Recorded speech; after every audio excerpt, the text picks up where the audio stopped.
morning, good morning. Thank you all for being here so bright and early today. I'm really excited to be here. Before we kickstart a full day of learning how to become the next bestseller on Amazon, I'll be presenting to you the Future of Retail 2023 e-commerce trends that you need to know. And 2023 is actually coming sooner than you think, by the way. It's 2 months to go. So about me, first of all, you're probably wondering, who is she? Why should I listen to her? So my name is Tiffany. I'm from Hong Kong, by the way, and after being stuck in Hong Kong for 3 years, I admit defeat. You guys are amazing. You're winning over us. I'm not even ashamed to say that. So my name is Tiffany. I'm a retail analyst for Inside Retail. I specialize in Asia retail trends and innovations. You can also find my writings on Forbes, Tatler, and Jing Daily. And sometimes I also make YouTube videos on my retail experiences around the world. So don't forget to like and subscribe. Today, I'll be sharing with you the top 7 e-commerce trends that you will need to know. I promise you this presentation will be entertaining. I'm not a dull person, so I hope to not catch you guys on your phone unless you're snapping photos to share on social media and Twitter. So let's begin. The first we have is the Metaverse Marketplace. I know, I can't really see you guys. I'm sure someone's rolling their eyes here. Whether you're a believer or not, e-commerce is moving forward into the Metaverse.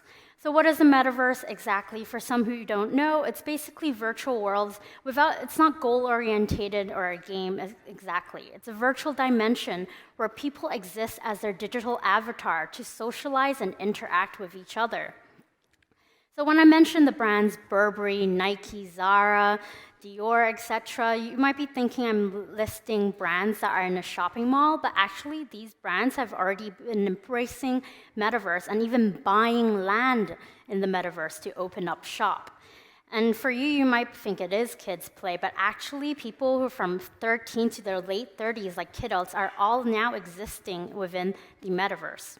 So the pandemic, we actually spent a lot of time online, and that's where we've actually built our second life. You might be thinking, what is the point of shopping pixels? Now, there might be parents in the room, and you probably know that kids these days, they're spending real money, their allowances, on dressing up their avatar on Roblox. So this will actually be shaping the future of e-commerce, understanding that the young generation, they're willing to spend money on pixels and digital clothes. I'm guilty of this because I also spend my salary on NFTs. But anyways, so e-commerce is convenient. We can all agree that, but the e-commerce does not translate to shopping experiences. The metaverse makes shopping a lot more engaging and interactive. You can engage with your friends, with salespersons, etc. Try on products, and eventually this will translate into physical shopping experiences. Metaverse replicates real-world experiences. For example, Capitaland, they developed Capitaverse with Zook Entertainment with a 24-hour party with DJs and musicians. You can also claim brand vouchers to spend in real life for their shopping malls. Again, this is Walmart, who has created 2 worlds on Roblox to basically create worlds where you can interact with their merchandise, play games, collect digital collectibles. This is quite clever, ingenious, because they've just infiltrated the kids' world. And you know what that means. Kids are exposed to these new toys and merchandise on Roblox in the metaverse and eventually pressure their parents to purchase in real life. And actually 43% of Gen Z say they're likely to access the metaverse in the next 12 months and they plan on shopping there. Another study shows 70% of shoppers who are actually visited virtual worlds have indeed actually made purchases. So technology will further develop in the future. There's mixed reality, haptic technology. Almost all of us will begin to spend time socializing, learning, working, and entertaining ourselves in the metaverse. It's a great channel to be creating emotional, appealing retail experiences, using the space to experiment with new designs and products. Now, the social search engine. Did you guys know Gen Z doesn't use Google anymore? I know, first they cancel emojis and call us old for using emojis, but now they actually think Google is outdated. Well, not necessarily. I'm sure they still use Google. But what I really mean is they started to use social media apps as the new search engine. I'm going to use TikTok as a perfect example for this, not being biased and not because I spend a lot of time on TikTok as a millennial, but social media apps are the new search engine. This is where they use because media and content have already merged together. The journey of social discovery leads to engagement and purchases. Purchases which are fueled by online trends and viral videos with 15 seconds is all that it takes. Young people have invested a lot of time into TikTok and whatever new social media apps they're using, Be Real, Snapchat, etc. And somehow, without you knowing it, they've already spent 5 hours scrolling on their phones. So there's actually a large market that is searching for Amazon finds on TikTok or Instagram or YouTube. So if you search up hashtag Amazon finds, hashtag Amazon haul, or hashtag TikTok made me buy it, you'll actually find many, many product review videos and product haul videos of items they've actually purchased from Amazon. And did you know, this is quite surprising, but in the US, Amazon is Gen Z's favorite brand. People generally respond very well to Amazon's content, only because a lot of these videos that you're seeing online, they're genuine, authentic product recommendations instead of their traditional influencer-sponsored products. So the tip is this shopper entertainment is expected to uncover $1 trillion in market value for brands in APAC by 2025. So we're going to be continuing to see live stream, or for example, the Prime Games and Prime Videos, for example. So the tip is to really create videos that stand out from advertising to help customers capture their customers' attention. Now, actually, you can actually hire people to make user-generated content. It's not as organic, and technically it's planted, but people do perceive these videos more interesting, informative, instead of thinking of them as an advertisement. So why advertise your own product if people will do it for you? Last year, Amazon for Prime Day Singapore, they also launched a unboxing haul challenge on TikTok, which actually encouraged a lot of people to show off their purchases and also participate in the hashtags as well. Now, reverse consumerism. Sustainability should not be depicted as a trend, but it is a large area of focus. So it's not so much about less consumption, though that is debatable if we look at Patagonia, for example, but it's about becoming a smarter shopper. So retailers understand this. They want to aid your sustainable practices. They offer recycling, secondhand markets, and green shipping, for example. And if you look at this is the Carousel and IKEA partnership. They actually sold secondhand furniture within the IKEA stores. Now, a raise of hands, how many people have actually purchased secondhand furniture on Carousel, for example? Really? Sorry. Well, maybe all my friends are like broke millennials who are moving into their tiny homes in Hong Kong, so we all actually purchase furniture from Carousel. But anyways, my point is, IKEA realized that a lot of people are actually buying secondhand furniture on Carousel, so that if you can't beat them, why not join it? I guess this is the Marie Kondo effect when we started spring cleaning a lot during the pandemic. So that has really boosted our conscious commitment to wanting to become a more sustainable and smarter shopper. So we're starting to buy more vintage items over new items. Gen Z is actually very conscious of overproduction and its impact, and their decisions will also influence the other generations in terms of how we decide to purchase sustainably. So Sandro, for example, is a high-end fashion retailer, and they actually just launched a second-hand marketplace, attracting customers to donate or to sell off their old clothes for new customers. And they're not the only ones. Coach does it, Michael Kors does it as well, because actually nearly 60% of customers have either discovered a new brand for the first time or bought a brand for the first time through second-hand means. 3/4 of Gen Zs generally think sustainable purchases are more important than brand names. This is a very strong opportunity for brands to increase your reach to new customers by participating in the resale market and make better business decisions. So, conversational payments. The way that we choose to engage with businesses is now evolving. Back in the days, we used to hype a lot about chatbots. That's kind of died down now.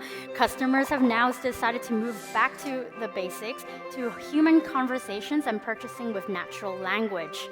Now, this isn't anything new in Asia. We already conduct businesses on WhatsApp. We DM our Instagram sellers, speak to carousel sellers, etc. But what it is now, these big tech giants like Meta, for example, they're moving forward to facilitate our purchasing behavior. What I mean by this is, for example, JioMart, India's largest grocery retailer, you can now browse their whole product of catalog of grocery goods all through WhatsApp, place your order, and make payments all natively within your chat, provided with the customer service. Instagram also now, instead of when you find a small business seller and you want to purchase from them, instead of being redirected to pay them on Pay Now, etc., you can now also make direct payments within your Instagram chat. Or Telegram, for example, you can also buy crypto, exchange crypto natively within your chats. Messaging is transforming the path to purchase. People are already shopping online or booking dinner reservations, buying plane tickets already through messaging apps. They provide a full visibility of your purchase, tracking, customer service, all that you need. And why is that? Because customers now, we're impatient, we demand instant purchases. We all want it natively within the same ecosystem without extra clicks, extra pages, or extra apps, for example. It provides you this concierge-like experience. People like the manual interactions. They're personalized, immediate, frictionless, seamless. Which is why up to 40% of e-commerce in Southeast Asia is enabled by conversations. Think about it. If you've messaged a business before, and once they reply, it becomes the go-to medium. Messaging businesses is a sticky business and a great way to retain customers. So private label pump. So drop shippers in the room, listen up, this is for you. Consumers are now reaching for private labels over established brands due to increased quality and affordability. Realistically, private labels isn't anything new. It's been around for years and years, but what it is that's been driving this trend, simply it's inflation. Customers have a very tighter wallet spend now, and what private labels is basically slapping your name over already manufactured goods from other companies. So private labels are cheaper to produce, yet they're also very affordable for the customers. Customers are no longer so fixated on brand names. Millennials have become very indifferent towards brand names, and they're now treating private labels as a label itself, just another brand. And the quality is definitely catching up to these leading brands, which are winning customers with their good value for money. And 20% of customers now seek for private label products just because they offer favorable prices. And the winning situation for this is private labels, they generally leverage on first-party data from marketplaces. So they create products that are very much data-driven and customer-focused. Win-win situation gives the customers what they want, a value for money, while you get to earn higher margins as well. And there is also potential to develop into a self-sustaining brand with a loyal customer base. Shopping without borders is just my fancy way of saying cross borders, which is where you sell outside of your borders. And it's definitely been propelled by the e-commerce shopping habits that we've developed over COVID. And it's definitely going to continue to grow, especially Singapore is a very attractive market for many, low tax and high internet speeds. So what it is that shoppers, they no longer see borders, but really all they care about is the speed of delivery. And a lot of the logistics partnerships, or even Amazon EasyShip, are very supportive to facilitate this now. So it really boils down to product availability, flexible payment methods, cheaper prices, and overall access to your foreign-specific goods. The pandemic has definitely has boosted our online shopping habits, and we are now realizing shopping overseas, you can get increased variety and be met with fast shipping. It's better prices, better qualities across borders, and actually great opportunity because elsewhere, there's a growing population, disposable income, and increased access to internet with smartphone and increased smartphone penetration, meaning emerging markets present great opportunities to target cross-border sales. So 73% of shoppers, they actually do shop outside of Singapore. And the business-to-consumer e-commerce export revenue is at 1.4 billion this year, expected to grow 5% annually to reach 1.7 billion in 2026. Cross-border growth will double that of the rate of domestic sales. And last but not least, shopping festivals redesigned. Have you noticed that there are more shopping festivals lately, and they've been happening earlier? For example, Amazon just had their second Prime Day earlier last month. So we're basically celebrating Christmas in summer. So you've seen the Prime Day, Singles Day, Black Friday, Target Deals Days, etc. Shopping sales are happening earlier this year. And why is that? Again, it's generally inflation. Retailers are noticed that people have a tighter budget, so they want to push all these sales and shopping festivals earlier and prolong them. So instead of your one-day, 24-hour sale, it does benefit you too, because you're no longer competing with so many players all within the same day, but these shopping festivals are happening more incrementally throughout the year. It makes also the holiday season more enjoyable because a lot of customers experienced a lot of stress over the supply chain disruptions last year. So customers, they want to spread out their purchases over the year instead of buying everything at once. Yet they turn to marketplaces to save money on shipping, earn loyalty points, and it becomes a one-stop destination. So 42% of global buyers are planning to buy presents earlier because of inflation. Thank you so much for the presentation, for being attentive, for raising your hands, obviously. But I hope you will enjoy the rest of the day today and learn to become the next bestseller.